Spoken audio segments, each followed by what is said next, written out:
We believe that many streams join to make a river, that the way to wisdom lies in an open ear and heart, that goodness may be pursued for the sake of goodness and not from fear of punishment, that knowing is not knowing, knowing and not knowing are part of the same, and ambiguity is permissible. With these words from the Reverend Patrick Murphin, I welcome you to worship with our Unitarian Universalist Church of Boulder community via Zoom. I am Mary Clough, your worship leader this morning. As Unitarian Universalists, we promise that we will stay connected to each other as we search for truth and meaning, each in our own way. We covenant with all of life and seek to repair any disconnect, isolation, or separation, especially during these trying times. UUCB's mission is to be a beacon of liberal religion, to connect bravely, deepen spiritually, embody justice, and always love. If you're a first-time visitor or want more information about us, we invite you to contact our Congregational Life Director, Beth Elliott. Her contact information is on the screen below and on our website, uuchurchofboulder.org.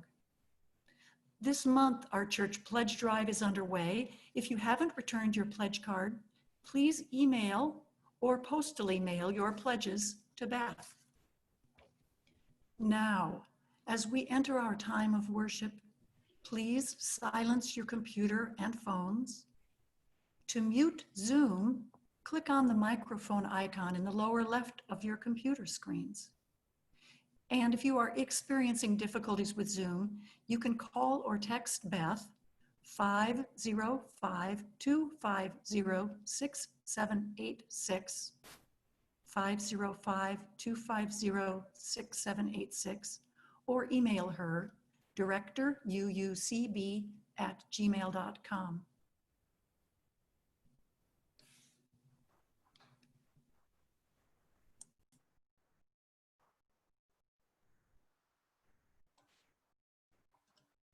This is the day that is given to us. It is a day that we could not have created, that we could not have earned. And regardless whether or not we deserve this day does come to us. And yes, it does come as a gift from the universe, a gift from God, a gift from life itself. So come and let us worship with gratitude for this and for so many gifts, with humility for our shortcomings, and with hope that we will continue to transform our lives and to transform our world. And with these words, I too welcome you to the Unitarian Universalist Church of Boulder. I am Reverend Eric Posa, interim minister, and it is good to be together, even if virtually, on this day. Obviously, things are very different today than we may be used to, and I appreciate everyone who has joined us and is experimenting with us in this time of worship. We are trying things new. I'm obviously not dressed the way I normally would on a Sunday morning, but because of this more intimate feel of us being able to see each other's faces so much at the time, it felt like a different approach was called for.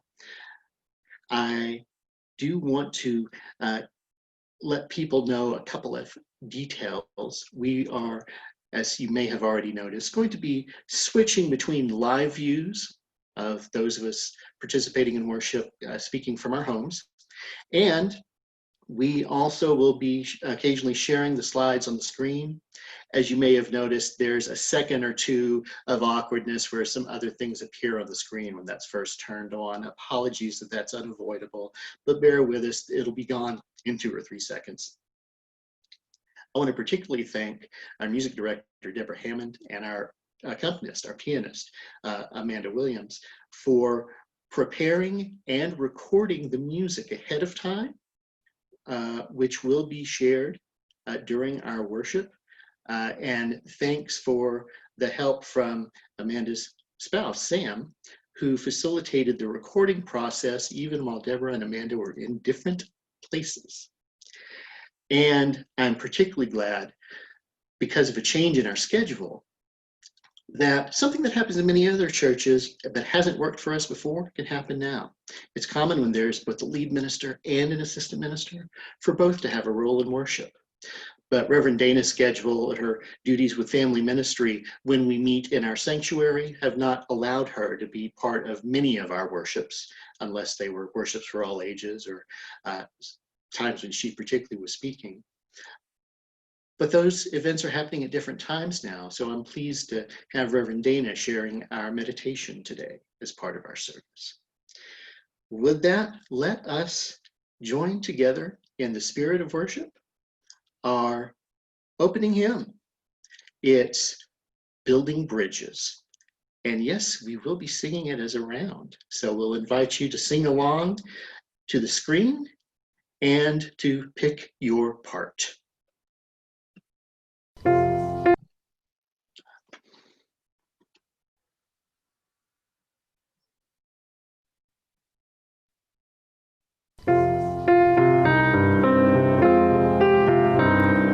Building bridges between our divisions, I reach out to you, will you reach out to me?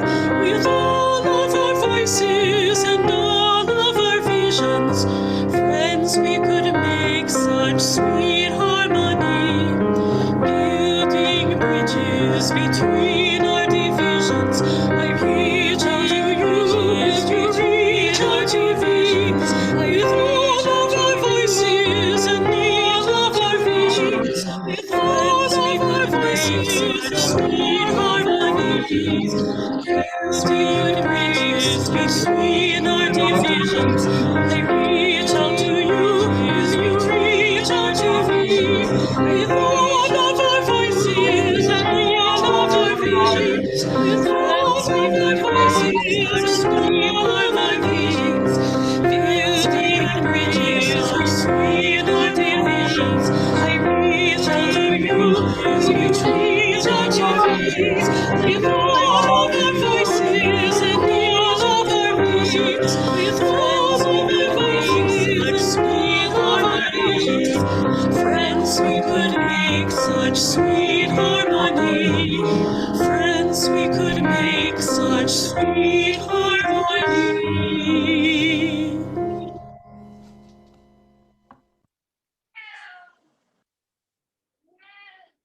Well, a quick note about our chalice lighting today. Obviously, we're not in the sanctuary together, gathered around a single chalice, but we invited many of you to have a small chalice or a candle nearby at your computer. Here's mine. I'm going to invite you to do two things as I invite in just a moment Diane Ewing to share our chalice lighting words. First, we'll invite you as she speaks to light your own chalice. And then as she does so, I'm also going to invite you to tell us where your chalice is lit, to see where our common chalices, even if they may be by our individual computers, can tell us how and where we are gathered. For example, you may enter something like I'm putting in the chat room right now. The chalice is lit in Gun Barrel, the neighborhood I live in. I invite you to do likewise as you light your own chalices and as we hear from Diane Ewing. Diane? Good morning. In 1985, I moved to Boulder from Massachusetts, where I was an active UU in my local church and vice president of the Baloo Chanting District of the UUA.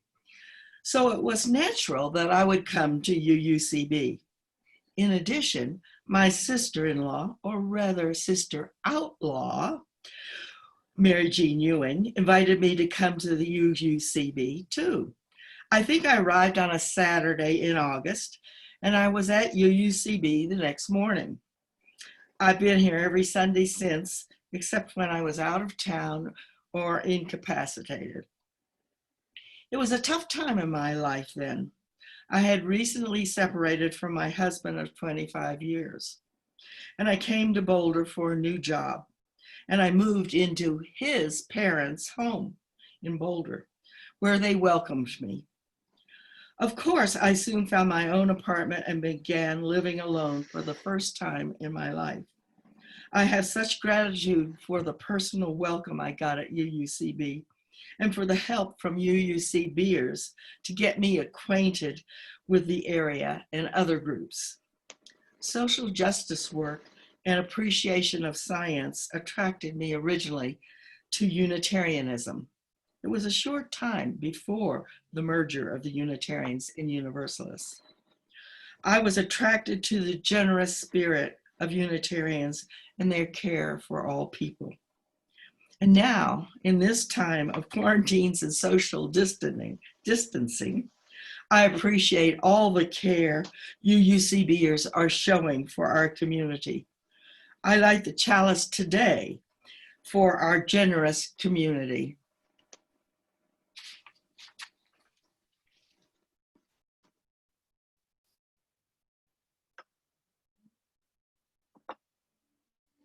May our lights shine across our community and inspire us with the knowledge that even in our individual homes and locations, we are together with others in our shared hopes and faith. We now invite all those gathered in our various locations to rise in body and spirit and join together in fellowship and community as we say aloud our congregation's covenant. The words are on your screen. We gather in fellowship to speak truth to each other, To to reach reach out and touch one another, to to care care with each other, and to seek. and to seek the truth divine. So So be it.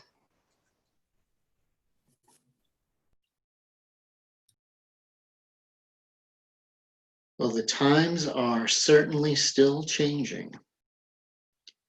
There is so much that is different in our world today. And there is so much that we are trying to adjust to all at once.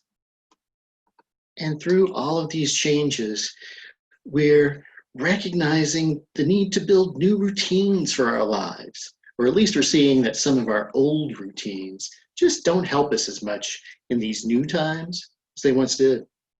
Several folks I know are talking more about the importance of reaching out, of staying connected with people by video conference, email, phone, or text, whether they're across the neighborhood or whether they're across the world. You know, I've been remembering an earlier experience I had of staying connected across the distance. One day back in my young adult years, it was a day that I was on the phone pretty early in the morning. That's pretty unusual for me. Truth be told, I'm not much of a morning person, despite my chosen vocation. And my friend Kay, who had called me, well, she was definitely a night owl, but where she was calling from, it actually was late at night. It was good to hear her voice from overseas, even if it was to talk with her through a difficult time. Because the divorce Kay had just gone through had taken her completely by surprise. I mean, she knew she and her spouse had their problems, but she didn't have any clue that he was ready to call things off.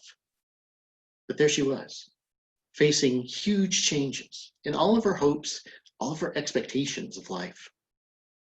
When we lose people we love, whether it's to death or to separation, it's easy to become overwhelmed. We can find ourselves longing for some stability in our lives, for a patch of solid ground to stand on, to ease the anxiety coming from the drastic changes. But how do we get that stability when our life seems so unstable? Do we have to build or find some stability ourselves? Or can we trust that it will come in due time? That was the dilemma Kay was facing, and It's a dilemma that has a religious dimension because it deals with our understandings of our deepest selves and how we're to respond to our experience of a universe that is greater than us. Kay herself hinted at an answer to that dilemma when she told me during the phone call something that at first seemed completely unrelated. She had one source of new joy amidst her grief because she had found a new hobby, surfing. She took advantage of living in a coastal city. Her new apartment was just 2 blocks from Sydney, Australia's famous Bondi Beach. In fact, that beach is pictured right, give me a second, here. This photo was taken just a couple blocks from where she lived. And she shared with me that she was spending several hours each weekend down at the beach practicing her new sport. I was very happy to hear that she had found something that was serving her well, even through all of the changes that she was going through. And I was really impressed to hear the depth of insight that she found in her new pastime. Because Kate told me about what she learned from watching the other surfers, that there was the gracefulness, there was an elegance she saw in the best surfers, an elegance that came from how they surfed with the waves. Other surfers tried too hard to force their boards in a certain direction, and their rides would be choppy. They were more likely to wipe out or fall off their surfboards. The trick to smooth and clean surfing, Kay told me, was to watch the flow of the wave and to surf with it, not against it. To let the wave carry you along in its path. Those surfers who were the best at doing this were the ones with the most poise as they rode their own waves. There's a lesson for all of us, I think, in my friend's insight into surfing well, and I will unpack that lesson in just a few minutes. But for now,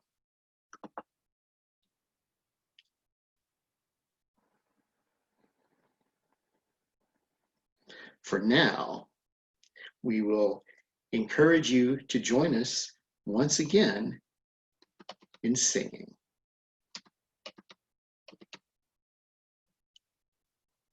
I think this will be familiar.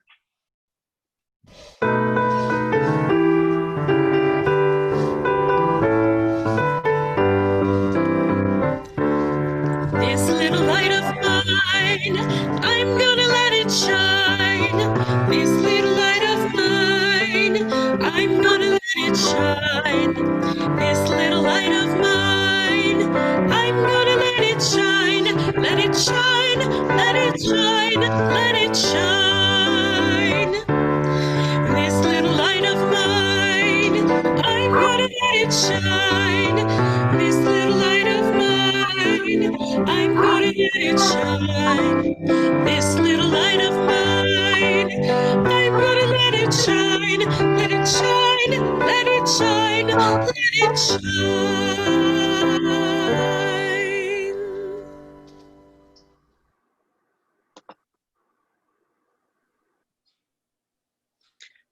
Well, we do share with one another in so many ways as we worship together. And this new worship format does allow us a different way to share the blessings and the concerns that may have impacted us, that we carry with us, those life transitions we've been living with in recent days. If you come to this time of worship with a concern and or a blessing, I invite you to open the chat function on Zoom, and in the chat box, type the word blessing or type the word concern or both. There's not really time to share details, but if your blessing or concern involves another person or people, you may briefly type who they are as well. And may we, in this symbolic sharing, lessen the weight of our concerns, and may we amplify the impact of our blessings. Please share now.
For all these blessings and all these concerns, we offer our prayerful thoughts and our support as a caring community of faith.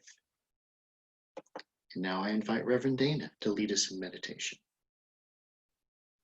Thank you, and good morning, everyone. There is a lot on our minds and in our hearts right now. I invite us all to just be in a comfortable space, maybe our feet on the ground. Well, let's take a nice, relaxing breath in and a nice centering breath out. Let's do that again.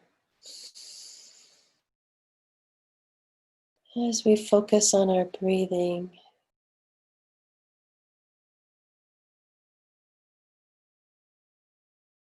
a small prayer that has been on my mind a lot this week. Grant me the serenity to accept the things I cannot change, and the courage to change the things I can, and the wisdom to know the difference. Let's breathe in and breathing out, practicing acceptance.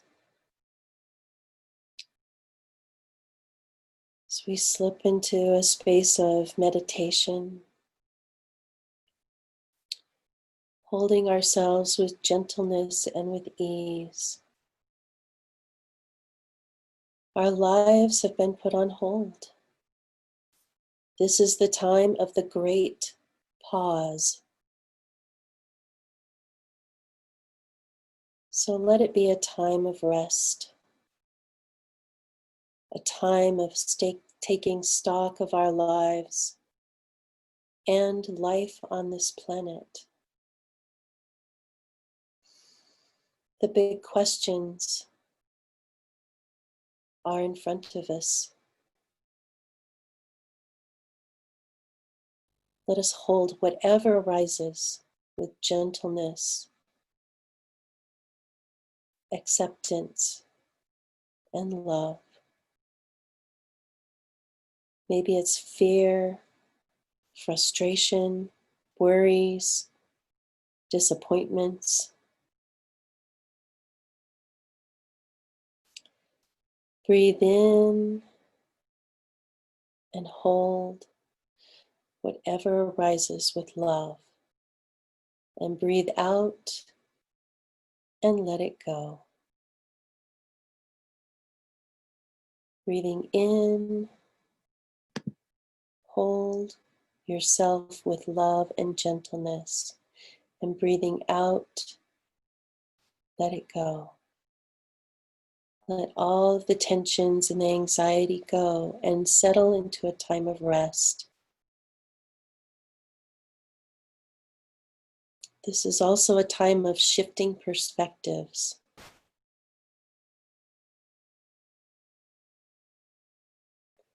There are gifts at this time that can only be found in letting go. A shift in new perspective can be found by letting go.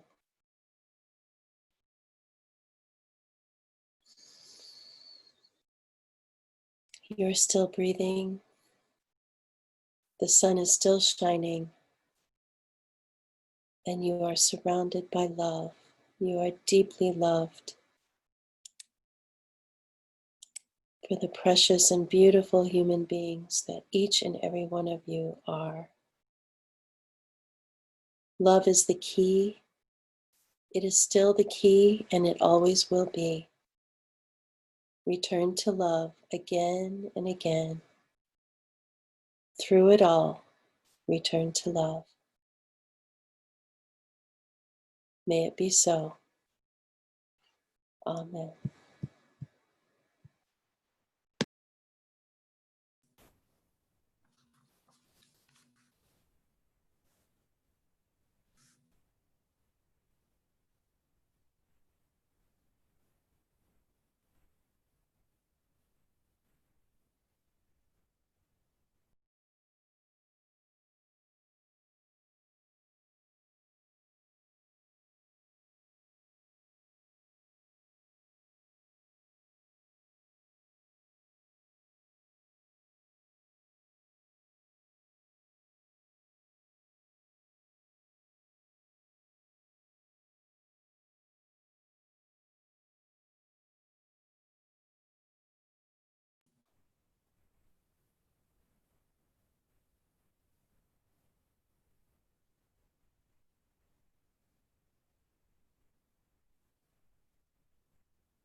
I will be your standing stone.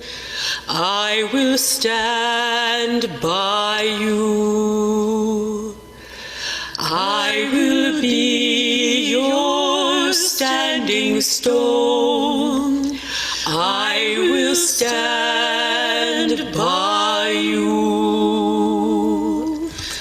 I will be your standing stone. I will stand by you. I will be your standing stone. I will stand by you. I will be your standing stone. I will stand by you.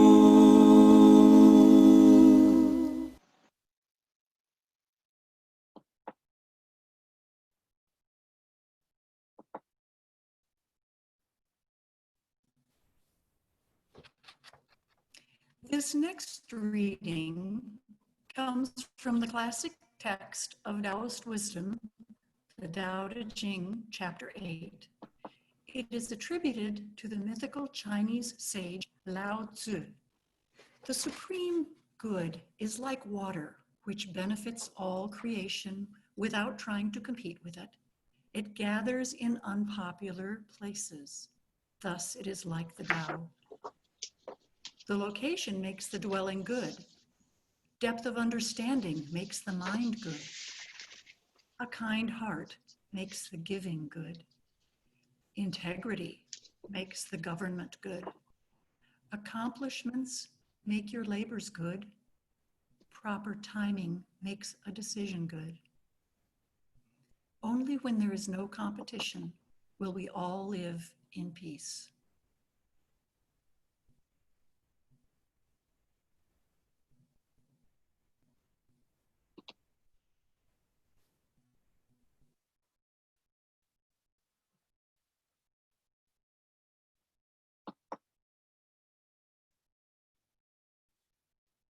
When troubles befall us, we're often torn between the urge to fix the problem versus the hope that things will work out for themselves. I've seen both views among Unitarian Universalists. We tend as a group toward the view that it's really on us to determine the course of our actions, that we're to deal with ourselves with the large and small decisions we face, that our actions are key. And I've known other UUs who affirm the idea that all things happen for a reason, whether or not they see that reason coming from a supreme being. They tend to accept difficult events and circumstances, or at least try to accept them, setbacks that others might try and fail to stop. Now, there is a problem with going too far in thinking all things happen for a reason. When we take it to its extreme, this attitude can lead to refusing any responsibility for our own actions. But the work we do has value and it has consequences. We disregard the consequences at our peril. On the other hand, the do-it-yourself mindset can go too far as well. When we are convinced that we can do everything for ourselves, we often set ourselves up for failure, a particularly bitter and personal kind of failure. There are dilemmas that we simply do not have the power to solve. And if we don't recognize this, if we take on a project that's beyond our capacities, then not only do we fail to reach our goals, but we can fall into self-criticism, even shame. Knowing our limits is an important part of knowing ourselves. My friend Kay avoided both of those extremes. She wanted to find her way through the currents of her life, troubled though they were, much as the surfers she watched found their way along the incoming waves. For the universe is constantly in motion, and it will carry us toward some life options, away from others. Kay recognized this, and she hoped instead to see the direction the waves of circumstance would push her, to find the current that would carry her in a positive direction, and to ride it with skill and with elegance. But that is not a passive or resigned acceptance of hardship. A surfer that takes no action whatsoever will merely float in place or drown. Kay refused to struggle against the tides, but she looked for a wave that was heading for good shores and was starting to use her skill and her effort to stay afloat, to keep moving forward, even if not in the exact direction she had planned to go. She was opening herself up to a kind of grace, to some benevolent guidance that seems to come from beyond ourselves, wherever we may understand it to come from, but one that did not deny the importance of her own efforts as well.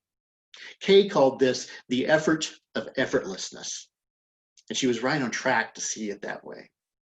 Whether faced with a wave that's waiting to be surfed, or a life to be lived as a newly single person, or the sudden and dramatic aftermath of a pandemic and physical distancing. We need to stay aware of our context, to watch the larger flow of our world, and to take what action will keep us afloat and keep us as poised as possible.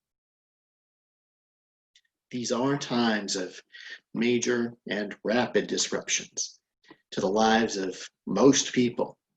Finding Kay's effort of effortlessness, or something like the balance described in the Tao Te Ching, benefiting creation without trying to compete with it, that may seem impossible in these harrowing times, but we can let go of actions that no longer serve us well, and we can refocus on efforts to live in health in these new circumstances.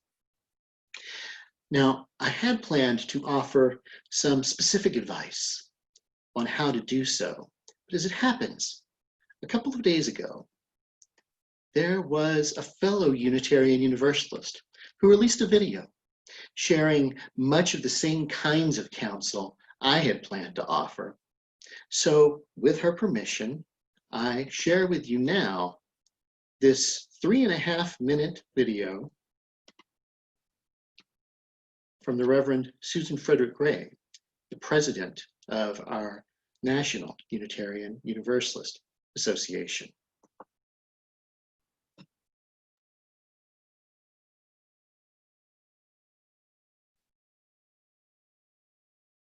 Hello, dear ones. I'm Susan Frederick Gray, president of your Unitarian Universalist Association, and I'm coming to you from my home where I and all of us at the UUA are moving to virtual operations and working from home. As we navigate these incredibly difficult and uncertain times for our country and our global community, I want you to know that I am holding you and all of our congregations, our members, our leaders, our people in my heart. I pray that you are making time to tend to your own heart and your own spirit. Take gentle care of yourselves. It is really easy to feel overwhelmed or inadequate or caught in fear these days. With all of the anxiety, grief, and fear that is real in this time, I believe that pastoral care and connecting across physical distance will be ever more important. As you tend to your own community and to each other, remember to take time to slow down, to breathe, to lean into your mission as a community and to the needs of your community. There really is no script for these times, and no one practice will work for all congregations. Leaning into mission, taking a time to slow down and think about what's most important can help guide you in this time. And remember that we're all learning here, trying new things and adapting as the news changes and conditions change. Perfection is never the goal. The goal is to care for one another and to live compassionately and mindful that we are in this together and that we are one human community and one UU community. Know that your care and intention for one another really make a difference in this time, both to the people you know and love as well as for your own well-being. I'm enormously grateful for all of you and your commitment to one another and to our wider faith. It's times like these when we feel how deeply important our living tradition is and how much we need one another. I love you all so much. I'm proud of the way that Unitarian Universalists are taking this situation seriously and responding out of deep care. I'm proud of the ways that we are putting compassion and community care at the forefront of all we do. I am with you all in this time. I too am finding my way bit by bit. As the weeks go on, our needs may change, but let us remember how important it is to be bound together in religious community, connected to one another and offering both our care and our stories and sources of resilience and hope for this time. I love you all. Be well. Take good and gentle care of yourselves. Many blessings to each and every one of you.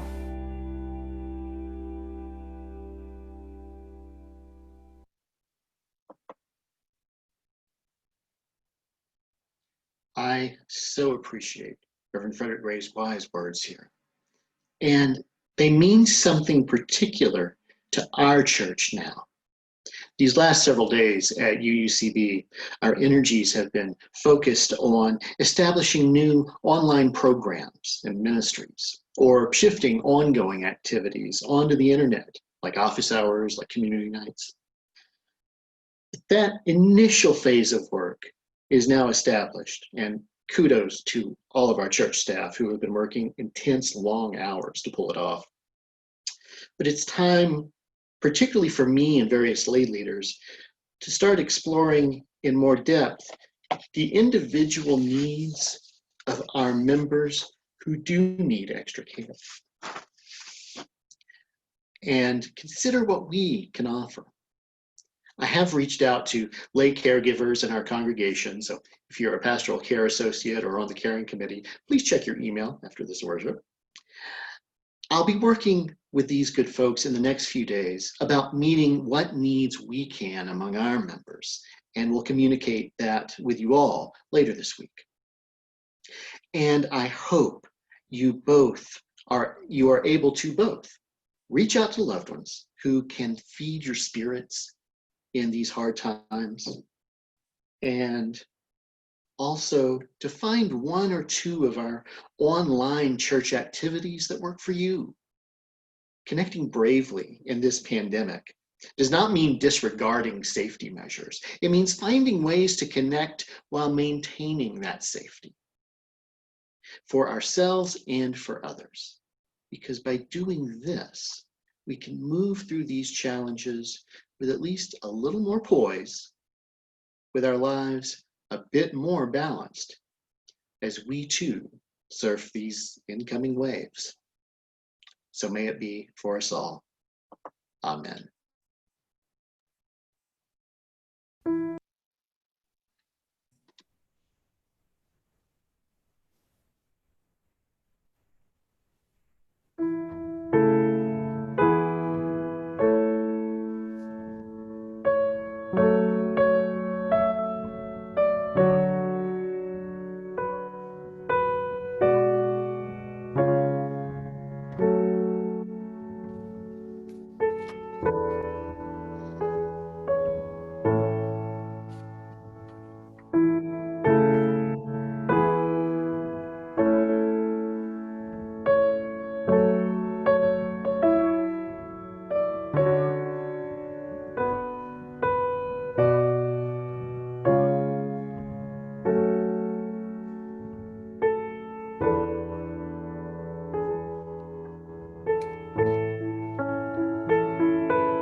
During this time of not meeting in the same physical space, we are meeting, and we nonetheless continue our ministries, including new online ministries described in our Touchpoint blog.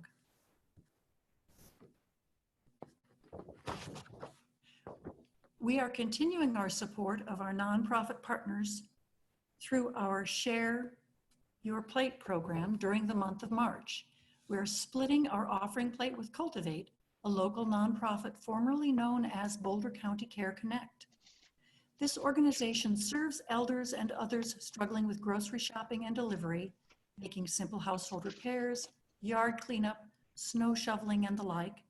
Volunteers also drive veterans to medical appointments that may be outside Boulder County, and all these services are provided free of charge.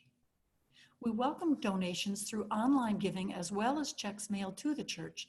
The link for UUCB's online contributions page appears on this post and can also be found on our website.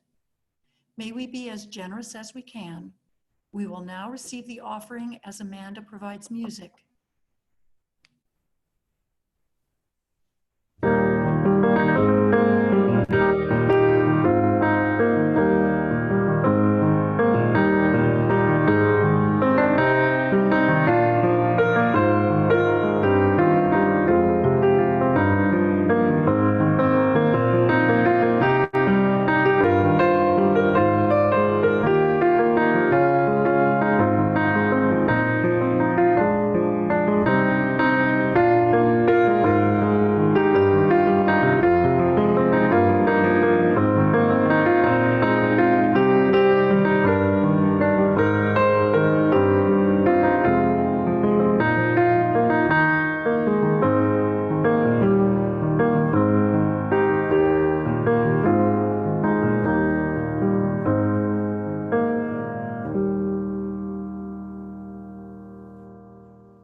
our time, gifts, and money, we offer gratitude for this church and our Boulder community.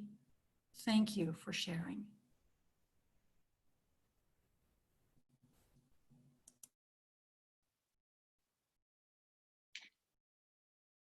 And our closing hymn is The Fire of Commitment. I invite you to sing along. The words will be on your screen.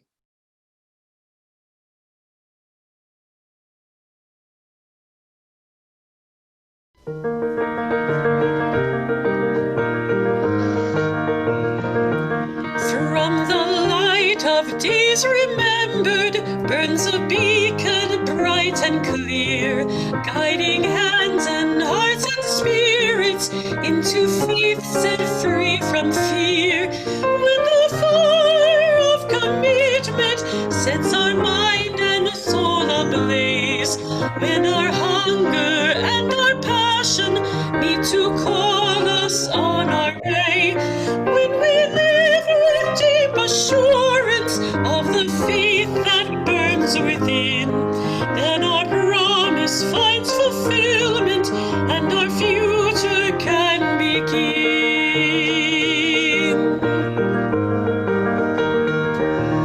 From the stories of our living brings a song both brave and free, calling pilgrims still to witness to the life of liberty. When the fire of commitment sets our mind and soul ablaze, when our hunger and our passion meet to call us on our way, when we live with deep assurance of the faith that burns within, then our promise finds fulfillment and our future can begin.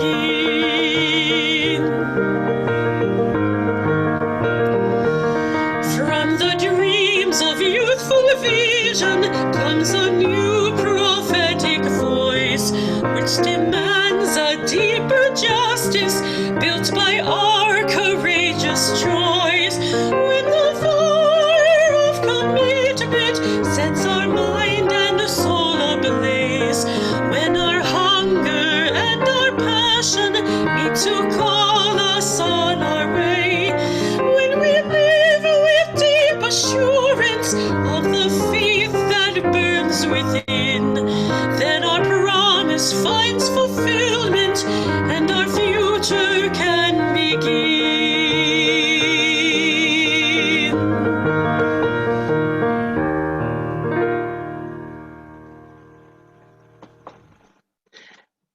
And so, as we extinguish the flames in our chalices, we thank you for joining us.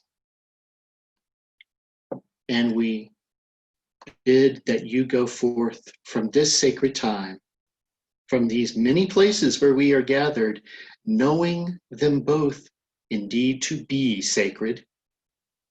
And may you go forth graced with blessings of freedom and wholeness. For while our worship is now ending, our service begins anew. So let us continue to reach out and connect bravely to serve this hurting world in the spirit of love. Go in peace.